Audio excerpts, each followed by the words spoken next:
Hi friends, welcome to killer channel. Friends, ఎవరైనా మా ఛానల్ని సబ్స్క్రైబ్ చేసుకోకపోతే సబ్స్క్రైబ్ చేసుకోండి. ఎవరైనా మీ డాగ్స్ కానీ మీ పెట్స్ కానీ అమ్మాలనుకున్న మా ఛానల్ త్రూ మా ఛానల్ వాట్సాప్ నెంబర్కి మెసేజ్ పెట్టండి.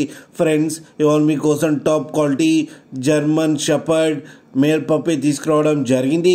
ఇది కడపలో అవైలబిలిటీలో ఉంది. అండ్ దీని ఓనర్ ఏం చెప్పారంటే, వీలైతే ట్రాన్స్పోర్టేషన్ ఫెసిలిటీ అయితే ఒక 10 కిలోమీటర్స్ దాకా అయితే ప్రొవైడ్ చేయగలమని చెప్పడం జరిగింది. అండ్ దీనికి వ్యాక్సినేషన్స్ అండ్ డివార్మింగ్ అన్నీ అప్ టు డేట్ ఉన్నాయని చెప్పారు ఫ్రెండ్స్. అండ్ దీని ఏజ్ వచ్చేసరికి 3 months అని చెప్పడం జరిగింది. అండ్ ఇది మేల్ పప్పీ. అండ్ ఈ మేల్ పప్పీకి వచ్చి 18,000 రూపీస్ అయితే డిమాండ్ చేస్తున్నారు. అండ్ రేట్లో స్లైట్గా నెగోషియబుల్ ఉందని కూడా చెప్పడం జరిగింది ఫ్రెండ్స్ మీరు చూడొచ్చు పప్పీ ఎంత హెల్దీగా ఎంత క్యూట్గా ఉందో. కింద వీడియోలో మీకు ఎవరికైనా నచ్చితే టైటిల్లో కాంటాక్ట్ నెంబర్ ఇస్తాను, కాంటాక్ట్ అవ్వండి, మాట్లాడి తీసుకోండి ఫ్రెండ్స్. అలాగే ఒక్కసారి డీల్ సెట్ అయిన తర్వాత అన్ని డీటెయిల్స్ బాగా చెక్ చేసిన తర్వాతనే మనీ పంపాలని కోరుకుంటున్నాం ఫ్రెండ్స్. అలాగే మా ఛానల్ని సబ్స్క్రైబ్ చేయడం మాత్రం మర్చిపోకండి ఫ్రెండ్స్.